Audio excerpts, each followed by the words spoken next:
and to continue the discussion. Thank you. Again, I pray to the Almighty to bestow upon me His truth, His wisdom, that I may convey His message and so sanctify His name and bring peace to the world. My beard, as you see, is white, and I've been sitting in the halls and in the rooms of the United Nations for many, many years. I've seen the frustration, heard the frustration of many countries, of many distinguished people of organizations who keep on pleading and questioning the normality and how it's possible that we can witness this genocide, this unbelievable genocide, where there's so many human rights groups and the world in the United Nations should allow this. Yet it's going on, and I'm lauding all of you, these organizations and the lawyers who are fighting it, and it's clear, it's clear as day and night that it is unacceptable, that it is murder and inhumane, and yet it's happening. But I would like to take a look at the elephant in the room, and everybody understands this. There's a reason why you're saying the will of humanity allows it to happen. It is because, as we mentioned yesterday, they mentioned today about the apartheid, it was stopped because of the grassroots. People just made their politicians uncomfortable. The people in the United States and in Europe have bought in from day one because the Holocaust happened, and almost immediately afterwards they ratified the creation of the State of Israel. So it's based on one issue, that people accept that it is against Jews if you stop the State of Israel. It's anti-Semitic. And they also accept that the people who are opposed to the state, that they're evil, and it's acceptable what the State of Israel is doing. There has to be, you should delve in as lawyers, there should be like a class action, something to talk about how, like I was just in Morocco, I mentioned, and now we were in Yemen, we were in all these countries, in Egypt, all these countries had Jews living there. They were living in peace. It is not anti-Semitic. They should fight the State of Israel on this issue, that they are abusing the word of anti-Semitism. As lawyers, you may say, where does that come into your field? It must come into the field because that is the underlying reason why the United States and why Europe, they are allowing Israel to go on, even though they're committing atrocities. Because just like you can take insecticide and spray it on a field to get rid of the ants, they have dehumanized the Palestinian people like the ants in a field because they vilified them to the degree that they're inhumane. Why? Because they label them anti-Semitic and we have a religious conflict. Fight that. Stand up and declare that there is a distinct difference between Judaism and Zionism, that all these countries accept the Jews, and we have nothing against Jews. They're against a new creation called Zionism, which is a purely political, materialistic, nationalistic concept that's flawed and selfish. That is where you must stand up and make court cases about this, and stand up.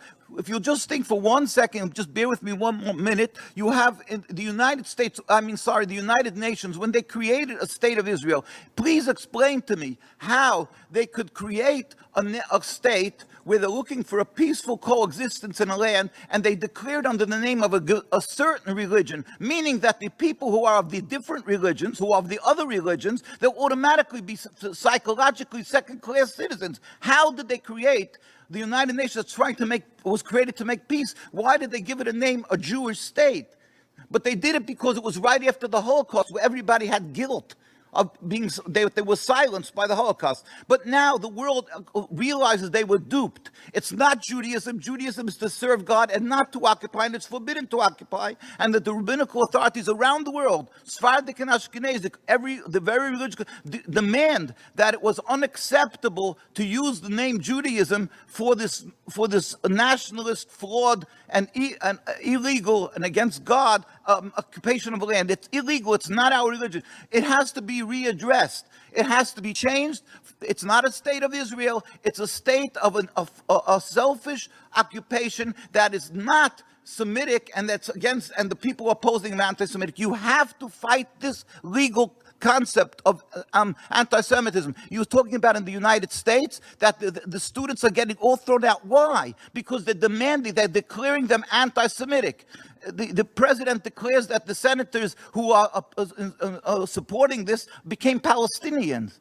You heard that. We can't allow that. You must fight it at its root. Stand up somehow. Find an avenue, an approach that this anti-Semitism is not legally not acceptable at all to talk about. God will help. We will distinguish between the two. Then we will see clearly, unpeel this onion, and see that it is a simple, selfish occupation. It must be stopped, and we will have, with God's help, a free Palestine. Thank you.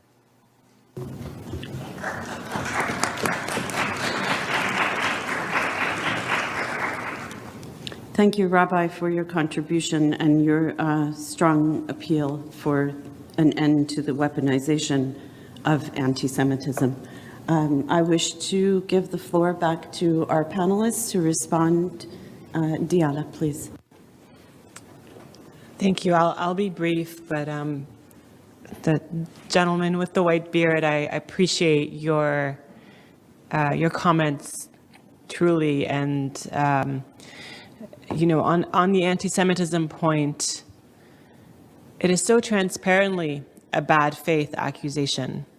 When we see in the government's filing against Mahmoud Khalil that by participating as a Palestinian student and a refugee who's watching his people be decimated in Gaza, and that when he participates in and helps lead negotiations for a student protest movement, that is anti-Semitic, there's no other way to describe that accusation other than bad faith. There are, of course, you know, the equation of criticism of Israel with anti-Semitism has been something that, you know, Zionist organizations here in the U.S. have been pushing through legislation and other mechanisms for a long time. There are robust legal challenges to those efforts, and you know, unfortunately, with this administration, that push has been given a microphone.